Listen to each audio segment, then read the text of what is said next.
Hey everyone, my name is Bradley. Welcome back to my channel. It's great to have you here today. Today's video is all about the Kegland 20-liter Oxebar mini keg, mini barrel. I'm not sure what they're calling it, but it is a truly cool little piece of equipment.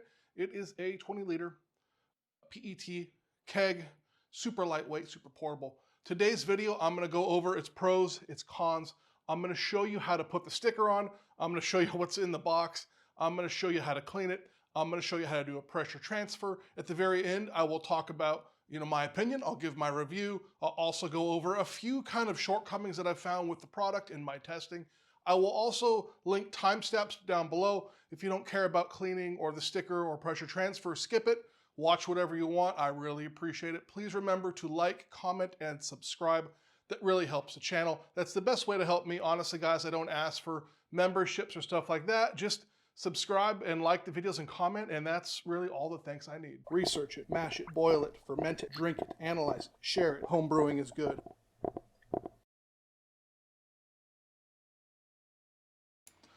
This is what's in the box. You get the keg already wrapped in plastic. The top head is installed. I need to mention that none of these components on the top head, except for the poppets, use any kind of seal on the PRV. Everything else is a built-in seal. You get a floating dip tube, a strainer, a sticker, and the actual dip tube itself and that stainless steel ball. This is where I put it. I always put it here. Where should this actually go, this little keychain loop? This is much easier than the old kind to get on, but I let it dangle a little bit, and I've played back and forth, but that's how I let it dangle. I think this is the right way to do it. In order to get this guy on, you can barely read it because it's white. You align the bottom of the sticker with the black seal here, and it goes like so. So align it with the chine. All right. So the bottom has been aligned. Then we'll hold it up, try to keep it straight and tight. Grab that little tab that I left, and at an angle, pull it off. Try not to wrinkle it, if at all possible. I suck at stickers. That's how you get the sticker on there.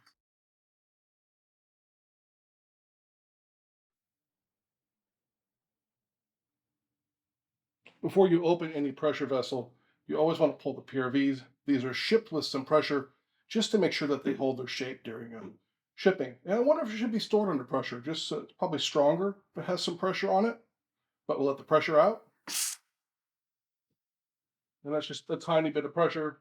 Once it's done, you'll know it's safe to pull the lid off. As we're pressured out, there's convenient handles. So just give this guy a twist, and the lid comes right off.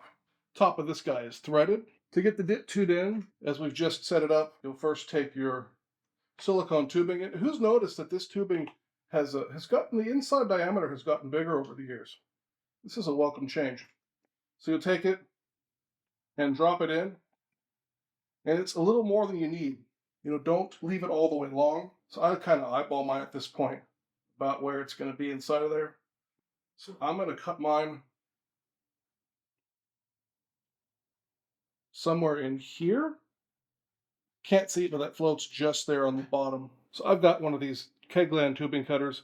I really like it for small tubing, and just give it a cut. You have a nice clean cut that's not jagged. Unscrew the yellow gas post. Thread the tubing, if you could see it, through the hole, and just push it on to that black post. That's new. I've not seen one with a black post yet. What does that mean? And screw it tight and tight, and then feed it down into the keg and screw the lid on. We'll start with a little blast of Star San on the threads. The Star San, the end of that. Before I push it on that way, I know that there's sanitizer in there,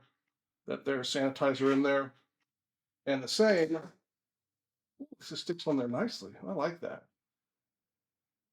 With the dip tube, some in there already, a little bit on the barb, and some is in the threads as well at this point. That way I know it's good. Makes it a lot easier to slip on and off.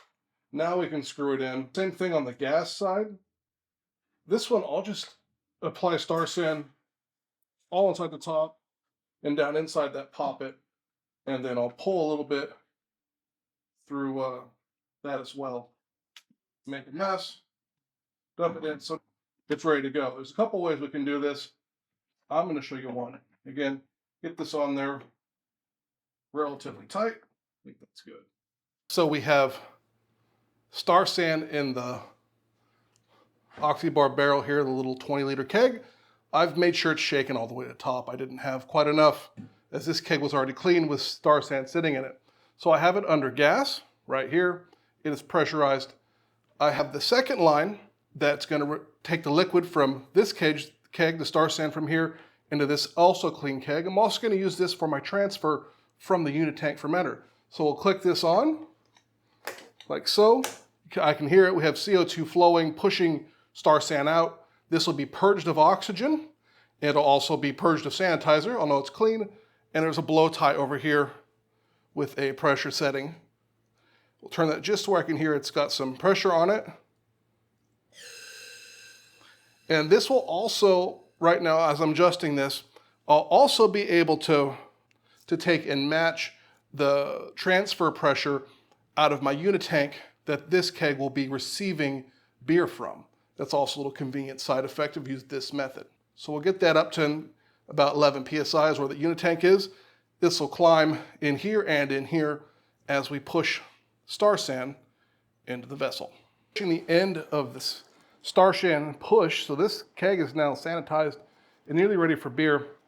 There inevitably will be a little bit that doesn't come out of the bottom. You can probably barely see it in there. I can already tell you that the extraction out of this keg with the dip tube or the floating dip tube properly adjusted is actually pretty good. I can see some bubbles. I'm going to purge the receiving keg a little bit to speed this up. So with a floating dip tube, you will have a little bit more left behind. Is it manageable? Yes. Is it worth throwing a fit? No. So there is still, you can see the bubbles coming, some liquid, but we're basically, everything is extracted that we can extract. So now we'll go ahead and disconnect these lines. These are now clean and sanitized. Set these aside for the imminent transfer. And now what do you do with what's in here? It's very little. You can kind of, you can't really see it from this angle, but there is a tiny little bit right there of Star San that you don't want in your beer necessarily. So how do you get it out? Turn it over. So right here, there's a little bit, and it's minuscule. So we're going to set it on top of this keg. It's kind of sketchy. Okay, it's a lot sketchy. So you can see the Star San I have in here. Without spraying my camera, we're hooked up to gas still. I'm just going to give that a little pull here and get all that Star San out. The little spritz. Ideally, you do this into a sink and not on your table. But that's how you get all the Star San out. This even clears the foam, which you don't need to fear.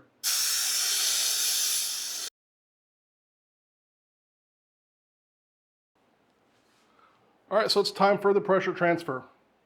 I've got a spunning valve on my receiving keg. I'm going to add a little bit of Star San to everything because that just makes everything better.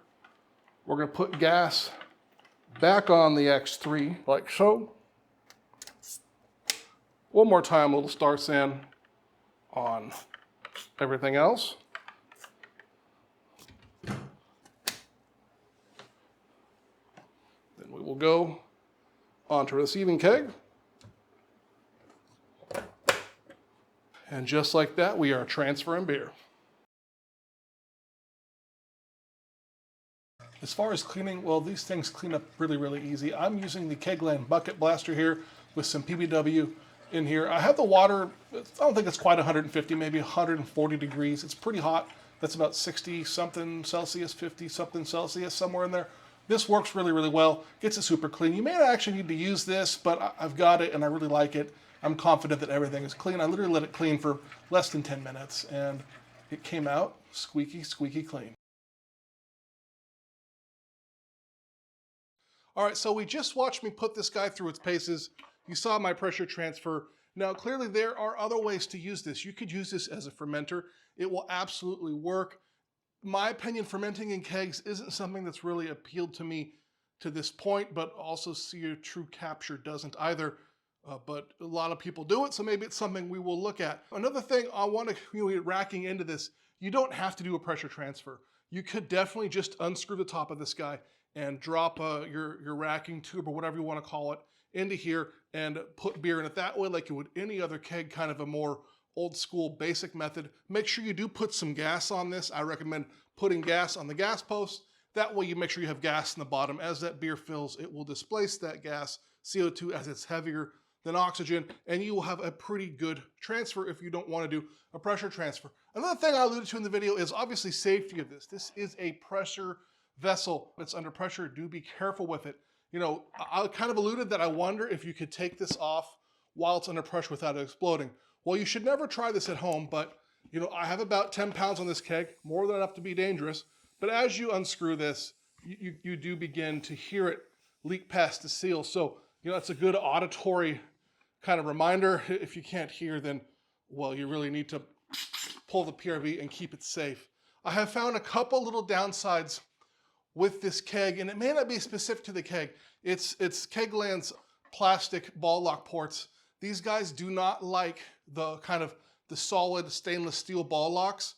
I haven't found any that work on mine. I use them in my Keyser, so I had to switch over to a duo-tight. The regular basic kind of plastic old school ones will work on these just fine, but the stainless steel ones just don't seem to get a good seal or good purchase on here. I don't know why. I should phase those out and convert solely over to duo-tight and EVBA barrier tubing. I can't even say it right, but their Kegland's tubing, it's really actually pretty good. And their little mini regulators. That'd be an awesome build to watch me convert 9 taps over to that. Maybe it's something I'll look into doing in the future. As far as other downsides that you might have with this guy is, you know, it is because of, you know, the nature of the physics of this PET and what's going on here, has a larger kind of a diameter than a regular stainless steel Corning keg does. So you can fit less in a given area. If you have one of the Series X's that holds like four kegs, this will only hold 3, and so on. So it does take up more room. But if I'm ever traveling or going out somewhere into the world, I'm gonna bring one of these with me. I think their price point, about 37 bucks, is hard to beat considering you get a floating dip tube and everything you need right out of the box. I found them on sale at More Beer for around $27 at times, which is a really phenomenal deal. One little complaint is the sticker. I always have a problem with stickers. Maybe it's me, but when cleaning this guy, and it cleans up really easy with the bucket blaster from Kegland that I personally use to clean all my kegs. You know, the sticker did kind of peel off. I'm using, you know, 150 degree water. Well, that is in Celsius, 20, maybe? I don't know. But I'm using pretty high temperature. This does bubble off. I wonder if they did like a sticker, like a perforated mesh sticker, if it would stick better or something, if it would just let it work better. I don't, you know, I have no idea.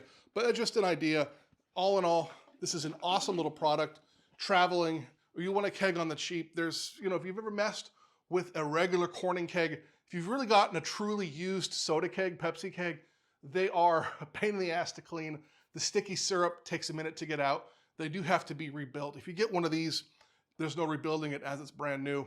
So there's pros and cons. Obviously, a stainless keg is forever. If you've watched my content for a while, you'll know one thing. I am a huge fan of the line of torpedo kegs. More Beer carries them. I will link those.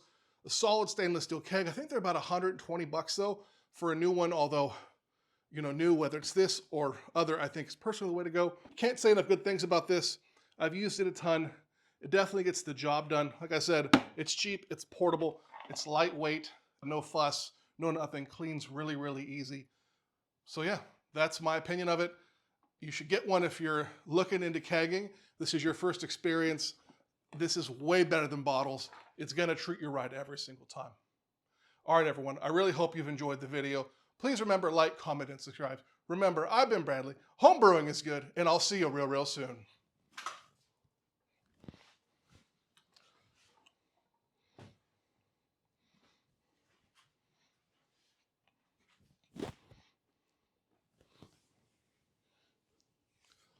Ooh, I'm ready. All right. Oh, I'm ready. Let's see if I can get, I did legs the other day and I'm really sore. It's been a while since I've done workout things. Let's be honest. It's obviously been a minute, but holy shit, are my quads killing me. It's turned 40, it's just all downhill. Man, woo. Anyways, homebrewing video. Bradley, portly gentleman, making videos. Yeah. You guys want to see the glycol loop video?